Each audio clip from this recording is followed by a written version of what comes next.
Hello, students. This is the week 4 video.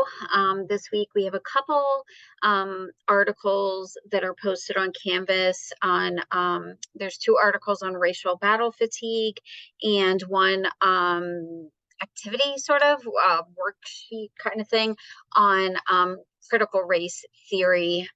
And so critical race theory has been something that has come into the political spectrum about what does it actually mean and things like that. And there's a lot of people who are very anti it and people who are very in support of it. And so I think it's something important to know since it's in the common discourse, but also, for us as counselors, as well as, understanding racial battle fatigue as well. And so take a look at those over the next few weeks. We're going to be touching on different racial and ethnic identities, and so it's good to just kind of have them as something to take a look at as well. And so I believe each week over the next few weeks we're going to be looking at 2 different chapters in the text. And this week we're going to get started with chapter 5, culturally responsive counseling for clients of African American, African, and Afro-Caribbean descent. And I think it's important to state that as we go through these different chapters that some of the information is going to be sort of stereotypical type stuff, but it doesn't mean that it pertains to all clients with those specific identities and backgrounds. And so it's very important to learn from our clients specifically the ways in which things have impacted them. All right, so some terminology. The African diaspora in America is African Americans, Afro-Caribbeans, and Black Africans, immigrants from the sub-Saharan region of Africa, and Africans immigrating from other places. Another term, people of African descent. And so that's the collective African diaspora, as well as individuals who identify as Black or African American in combination with other races. So like individuals who may be biracial or in combination with another race or ethnicity. So multiracial, according to like the US Census, the way it's kind of divided up. So the counselor, exploration, introspection, reflection. So it's important for us as counselors to have the recognition that racism is here. It is around, it happens, and it affects mental health. And so it becomes specifically important within our profession. Counselor bias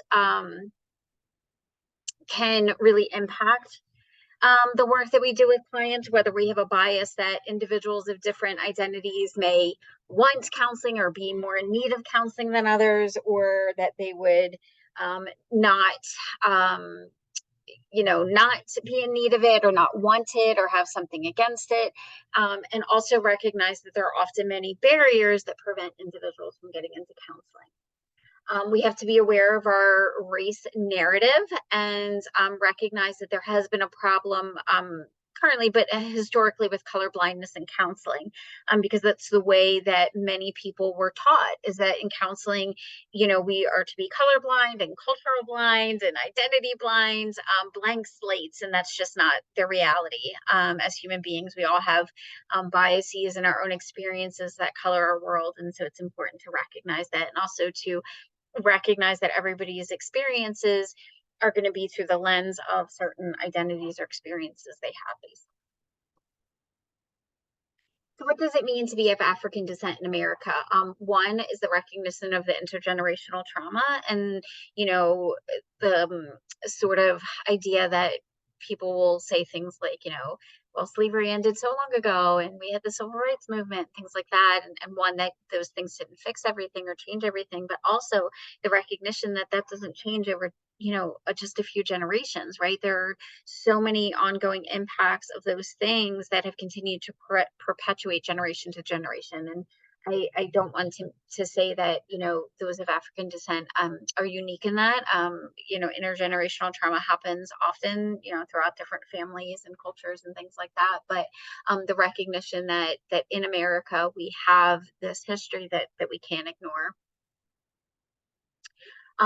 Taking a look at economic policy institute comparisons, along our history, specifically since the civil rights movement, and that living as Black in America's Black-white binary paradigm. So what does that mean for individuals who are not fully in the white world or the Black world, and kind of find themselves in different variations of that. And actually, it's kind of interesting that this topic is right now, because I just watched an episode of Blackish that really directly touched on this and colorism.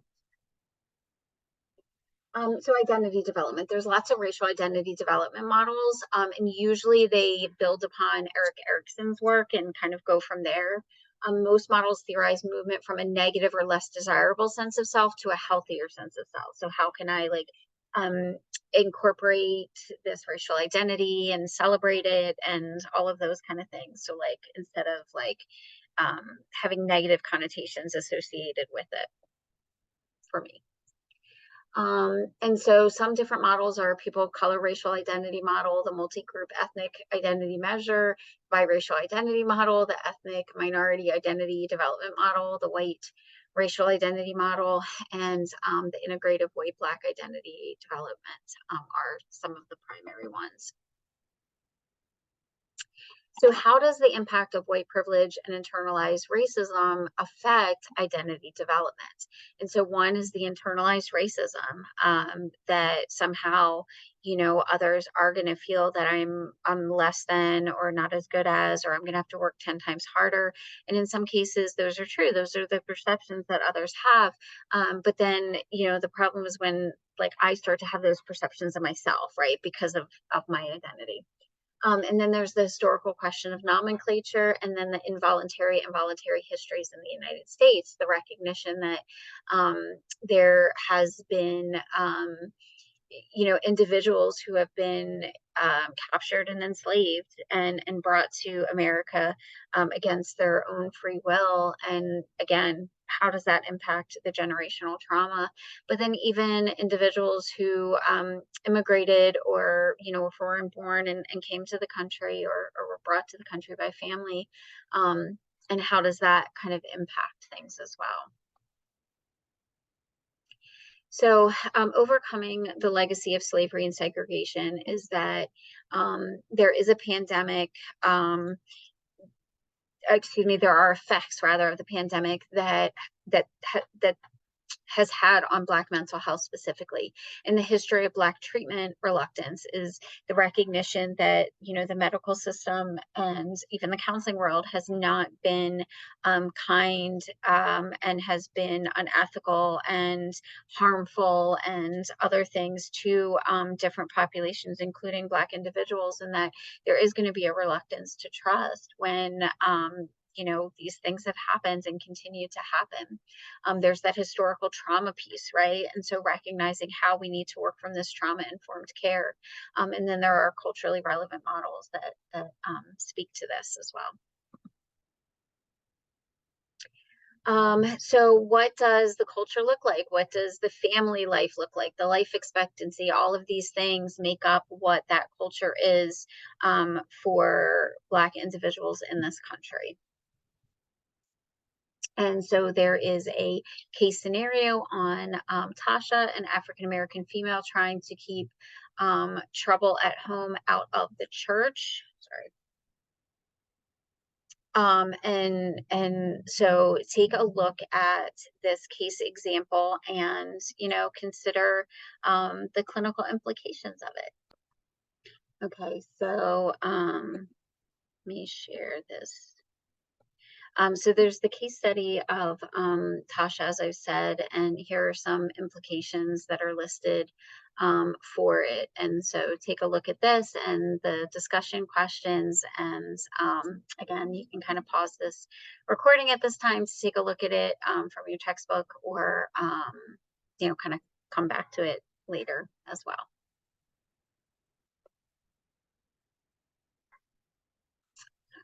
Continuing on.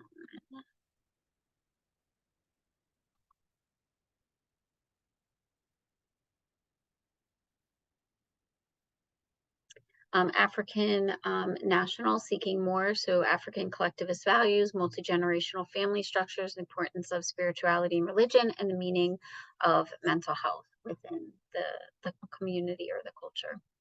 And then this brings you to a case scenario on Matthew, a gay African American's asylum and acculturation. And so I'm going to share that with you now.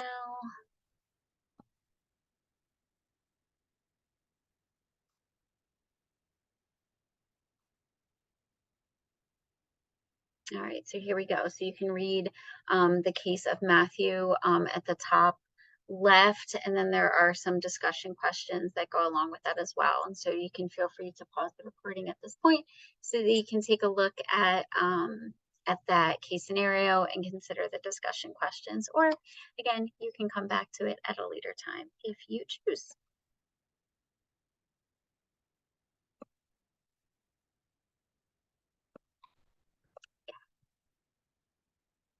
Afro-Caribbean immigrant groups struggles with stereotypes. So again, as I mentioned, often, individuals will focus on stereotypes because they think like, well, maybe that's the majority or a large number, or like that's kind of a helpful place to go from, but recognizing that they don't exist for all people, may be outdated and over exaggerated and things like that. There tend to be collectivist values within this group. Spirituality and religion tend to be important, and also recognizing that there's specific meanings of mental health for these individuals as well. And so, again, being curious, asking questions, being culturally humble, right? Recognizing that we don't know it all.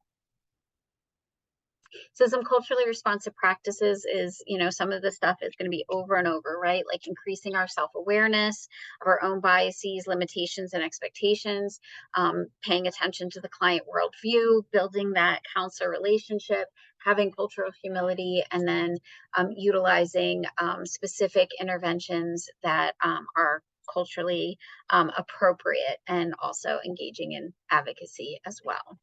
And so, how do we create an advocacy agenda? And so, for your thoughts in your hometown, what kind of advocacy agenda might be needed for your African American, African, or Afro Caribbean clients? And a lot of that is going to be really from them, right? We don't want to make assumptions about what other groups or individuals would need. We want to make sure that it comes directly from them, the recognition that they ultimately are going to know what's best for them and what is needed.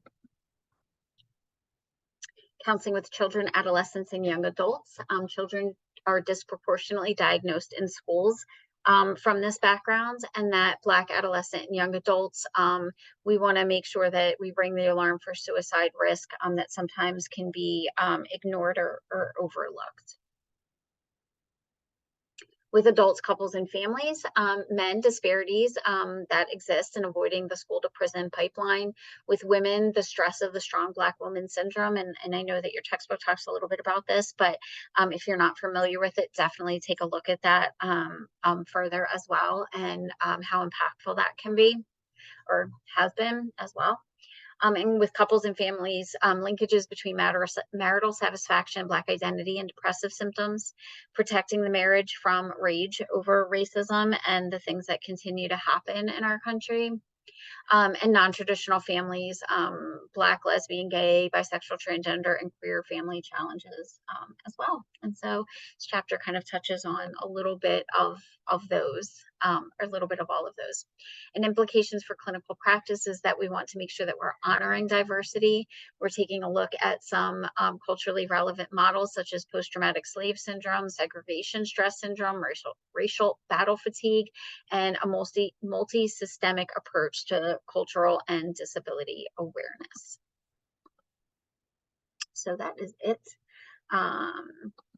for chapter 5. And now we're going to get into chapter 6.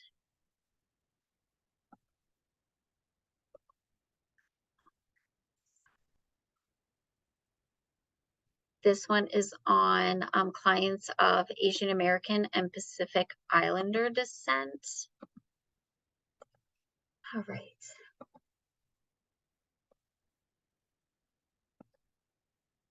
All right, so highlights again the CACREP standards that we're supposed to make sure that we're adhering to. Some key interpersonal societal issues affecting Asian Americans specifically is the anti-immigration laws and exclusionary immigrant practices. That the Asian Pacific American Heritage Week was started in 1978. There tends to be a collectivistic worldview, paying attention to family structure and parenting styles that are often common, how emotional expression looks and takes place.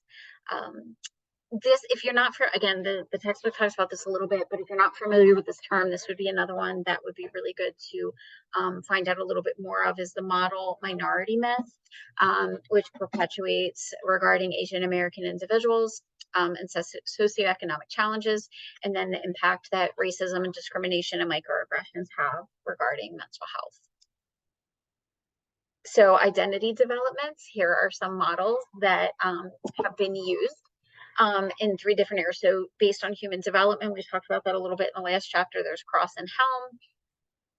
Grounded in social identity theory is Finney, and then the ethnic identity development models by Atkinson and C. So some factors that impacted are the influence of parents and caregiver preferences, avoidance of shame, having that collectivistic worldview, and then also the immigrant history and the transgenerational trauma that goes along with that. And again, we talked about that a little bit with chapter 5, is that there often is that ongoing generational trauma that passes down based on individuals, you know, ancestors, experiences, but each generation, how it continues to impact down the line, and then also social status. So an Asian American specific ethnic identity development model was created by Mistry and Kiyama.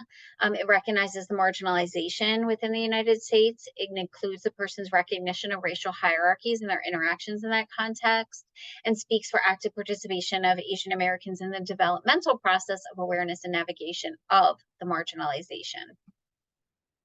Sorry. Counseling utilization and help seeking of Asian Americans. There are often a number of individual barriers that prevent people from this group to seek counseling, including cultural stigma of mental health issues, and then that model minority myth. And again, make sure you take a look at that if you're unfamiliar with it. And then there are also the systemic barriers, anticipating discrimination, lack of health insurance coverage, and a limited number of linguistically and culturally responsive counselors. Some things to consider is, again, something we're going to keep coming back to, is cultural humility. Take opportunities to seek out knowledge for ourselves, create comfort within ourselves and for our clients to talk about culture, and recognize the importance of addressing and juxtapositioning culture and values in the counseling session. The culturally competent counselor can facilitate a relaxed and comfortable space to discuss these things. And then the Asian crit. So 7 interrelated tenets include Asianization, transnational context, reconstructive history, strategic anti-essentialism, intersectionality, story, theory, and praxis of Asian Americans, and commitment to social justice. So how do we craft an advocacy agenda?